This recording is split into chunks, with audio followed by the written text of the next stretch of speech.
ரசிகர்களின் ரசிகன் மணி அவர்கள் அவரோட இரண்டாவது திருமணம் பத்தி முதன்முறையா ஒரு சில விஷயங்களை ரொம்பவே வெளிப்படையா சொல்லியிருக்காரு. அதுல அவர் அப்படி என்ன சொல்லியிருக்காரு அப்படின்றத பத்தி இந்த வீடியோல இப்ப நம்ம தெளிவா பார்க்கலாம். இன்ஸ்டாகிராம்ல பல ரீல்ஸ் வீடியோ பண்ணி தனக்கென மிகப்பெரிய ரசிகர் கூட்டத்தை உருவாக்கி வச்சிருக்கவர் தான் ரசிகர்களின் ரசிகன் மணி அவர்கள். என்னதான் இவருக்கு ஒரு பக்கம் லட்சக்கணக்கான ரசிகர்கள் இருந்தாலும் இவரோட சொந்த வாழ்க்கையில பல பிரச்சனைகள் மட்டும் தான் இருந்துட்டு வருது. அதுலயும் குறிப்பா அவர் ரொம்ப ஆசைப்பட்டு திருமணம் பண்ண கனி அவர்களை சில கருத்து வேறுபாடு காரணமா கடந்த சில மாதங்களுக்கு முன்னாடி விவாகரத்து செய்ய போறதா சொல்லிட்டாரு. அதுக்கான வேலைகள் போயிட்டு இருக்கும் போது ரீசெண்டா மணி அவர்கள் தனுஷா அப்படின்ற பொண்ணோட அதிகமான ரீல்ஸ் வீடியோவை பண்ணி போட்டுட்டு வந்தாரு. அதை பார்த்துட்டு சில ரசிகர்கள் இவங்க தான் உங்க லவ்வரா, இவங்கள தான் நீங்க இரண்டாவது திருமணம் பண்ணிக்க போறீங்களா அப்படின்ற மாதிரி கேட்டுட்டு வந்தாங்க.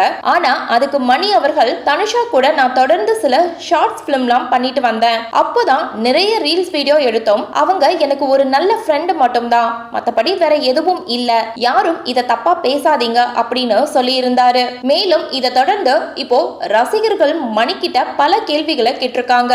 அதுல ஒருத்தர், நீங்க செகண்ட் மேரேஜ் பண்ற ஐடியா இருக்கா, நீங்க செகண்ட் மேரேஜ் பண்ணிக்கோங்க அண்ணா, இது என்னோட ஹம்பிள் ரெக்வெஸ்ட் அப்படின்ற மாதிரி கேட்டிருக்காங்க. அதுக்கு முதன்முறையா மணி அவர்கள் என்ன சொல்லியிருக்காருன்னா, இந்த கேள்விக்கு நான் பதில் சொன்னா என்னை எங்க கொண்டு போய் விடும்னு தெரியாது, ஆனா ஒண்ணு மட்டும் சொல்லிக்கிறேன், இது எங்க அப்பாவோட பெரிய ஆசை, எனக்குன்னு இப்போ உண்மையா இருக்க ஒரு உறவுனா அது எங்க அம்மா மட்டும்தான், எனக்காக இல்லனாலும் எங்க அம்மாவுக்காகவாது நான் செகண்ட் மேரேஜ் பண்ணிக்கணும், எனக்கும் வேற ஆப்ஷன் இல்ல, இப்போ என்னோட அம்மா எனக்காக பொண்ணு பார்த்துட்டு வராங்க, அவங்களுக்கு யார பிடிக்குதோ அவங்கள தான் நான் திருமணம் பண்ணிக்க போறேன், இதனால யாரு வேணா என்ன தப்பா பேசலாம், ஆனா எனக்கு அதை பத்தி எல்லாம் எந்த கவலையும் இல்ல, நான் எங்க அம்மாவோட ஆசைக்காகவாது செகண்ட் மேரேஜ் பண்ணுவேன் அப்படின்னு ரொம்பவே வெளிப்படையா சொல்லி முடிச்சிருக்காரு. ஆனா இந்த ஒரு விஷயம் மணி கனியோட உண்மையான ரசிகர்களுக்கு சோகத்தை மட்டும் தான் உருவாக்கி இருக்கு. சோ இந்த வீடியோவை பார்த்துட்டு இருக்க நீங்க மணி செகண்ட் மேரேஜ் பத்தி சொல்லி இருக்கிற இந்த விஷயத்தை பத்தி நீங்க என்ன நினைக்கிறீங்க